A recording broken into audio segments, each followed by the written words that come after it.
In efforts to get into the proper headspace for this video, I assembled 42 Lego fortresses, glared at strangers, and only gave one-word responses to every question asked in the last 48 hours. I may chastise or poke fun at Gilliman for being rather dry, and one could assume I would do that for Dorn as well. However, Dorn has pioneered a way to be transcendentally boring. I'm a Perturabo kind of guy at the end of the day, so naturally, I'm not gonna love him. But game gotta recognize game. The man has evolved the act of being a stick in the mud to an art form that he's gained full mastery over. Dorn has commandeered the term immovable and redefined it as synonymous with victory. Behaviorally speaking, Dorn maintains a level of stoicism that is borderline inhuman. He is literally incapable of lying and has no tolerance for non-censor games. Ladies and gentlemen, the man who's built so many walls he's starting to become one, Rogal Dorn. Dorn grew up on a planet that can be simply described as Space Antarctica. Despite the initial assumption I had that it would be some sort of nomadic and technologically lacking society, turns out the opposite is true. They saw a bunch of rocks and ice cubes in front of them and said, yeah, fuck it, sure, I'll build a spaceship out of this, why not? Dorn was taken in by an old man and decided then and there he wanted to be an old man for the rest of his life. As per usual with a Primarch, he works his way up through the tiers of society, uniting the once warring clans under his banner. Not too long after that, he becomes head of the planet and the Emperor shows up. Look, the only thing you need to know about his youth is that he learned to be real honorable, real good at building forts, and real non-verbal. The man only wants to know what his job is, how you want it done, and he wants it in as little words as possible. When the Emperor showed up, he took one look at Dorn's work and thought, oh hell yeah, he already built a full-scale, technologically advanced military. This is fantastic, that's definitely my kid.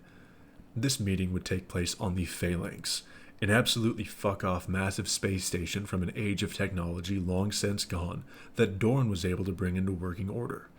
Upon the Emperor giving him the reins to his legion, instead of immediately jumping into command, he observed his sons in battle and found all but one left wanting. As opposed to his more disillusioned brothers, he would not kill the ones that made mistakes. Instead, he informed each man exactly what they needed to do in order to improve and wage war to his standards. And would you look at that?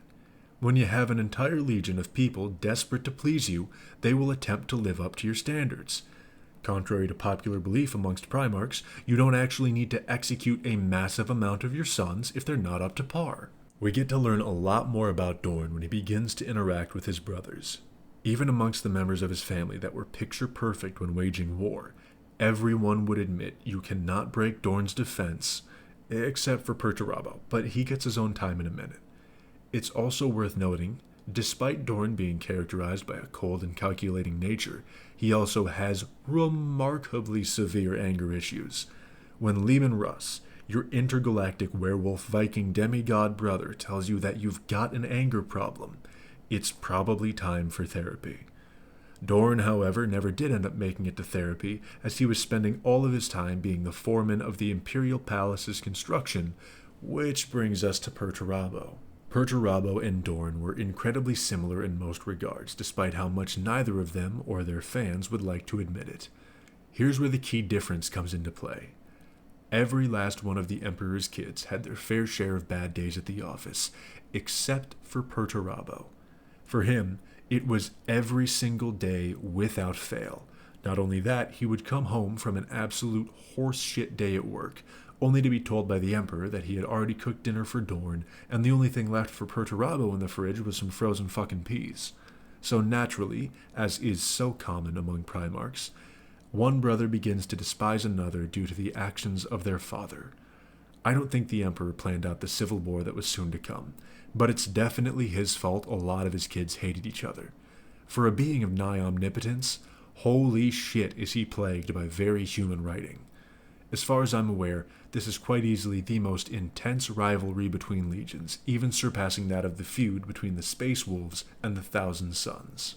Up until the days of the Civil War, Dorn made a name for himself as a top 3 leader in terms of militaristic ability. Although I say top 3, it's technically first place with a 3-way tie. Perturabo was the preeminent attacker, Dorn the defender, and Guilliman the all-arounder. Just because I have to say it, Prime Horus was in a league of his own, so I don't even include him in the same ranking. As a matter of fact, Horus would reference those three specifically when turning heel. Reason being, he knew he had to get at least one on his side for the rebellion to have any chance at all. He settled on Perturabo, as both Dorn and Guilliman were too incorruptible, and I guess that's enough of a segue to get into the Civil War. Dorn held the line many times over across the galaxy, but his crowning achievement was his defense in the Empire's final stand on Terra. This was not only the most important event in Dorn's life, but the most defining battle in humanity's history. Dorn held back 6 traitor legions by the skin of his goddamn teeth, an impossible feat for anyone but him. Now, don't get me wrong, 4 of those 6 were abject mental incompetence, but they were still massively powerful and imbued with the power of mad gods. Dorn did have help from 2 loyalist brothers, Jagatai Khan and Sanguinius, as well as their legions, but here's why I put as much of the credit on Dorn as possible. If his brothers were exchanged for, say, the Lion and Vulcan, they would still have stood a chance. However, if Dorn was replaced by anyone in the months-long battle that followed, victory would not have been the result. Not a single brother could have held the line the way he did, and that deserves respect. After the conclusion of the war with the death of Horus, Dorn once again turned his focus to Perturabo. There's no great way to say this. Those anger issues I mentioned earlier got his legion massacred. The Battle of the Iron Cage would see massive casualties on both sides and ended with everybody losing. It's an issue of immovable object meets unstoppable force. Perturabo built what was essentially a glorified death trap for Dorn's sons, and Dorn made them walk right into it. This was all in the name of justice, if you ask Dorn, but the reality was that these two needed to have an ego battle again. Eventually, Perturabo had to flee from the planet because Guilliman intervened, much to the chagrin of Dorn. Here's the most fucked up part of it all. These two are willing to kill their entire legions to get one over on each other. They have never had a fight one-on-one. Yes, that's right, all of this fighting and these rivalries, but they have never once truly squared off with one another. Want to know what makes it worse? Dorn is currently considered dead, so you're not going to see that fight for a very long time. Some jerk-off with a ponytail that wants to be Horus super bad is running the human front for the Chaos Gods at this point, and Dorn attacked one of his space boats. To make a long story short, the only thing recovered is Dorn's severed hand, surrounded by a mountain of corpses. If we're being real here, Dorn's not dead. You need to have the corpse in your possession to confirm that somebody might sorta, a little bit kinda be dead, but you're still not sure. A couple phalanges is not enough to call it a day when you're talking about a Primarch. Dorn is likely living his way through that part of The Walking Dead where Merle had to leave a little piece of himself behind. I'm sure we'll see him back sometime, but he's probably getting saved for a crunch time defense moment. And that's what we know of Dorn thus far. By the way, he supposedly killed the Primarch of the 20th Legion, but that's a whole lot of fuckery that takes an entire video to explain. Moving past that, this was the story of a brick turned human, and that brick was named Rogal Dorn. Hopefully you enjoyed the video. Feel free to check out any of the others if they interest you. If not, thanks for bearing with me anyway. I think Fulgrim may be next, but I also don't want to look through images relating to him to use for the video. It's a very dangerous game. If you know, you know. In any case, thank you for your time as always, and have a good night.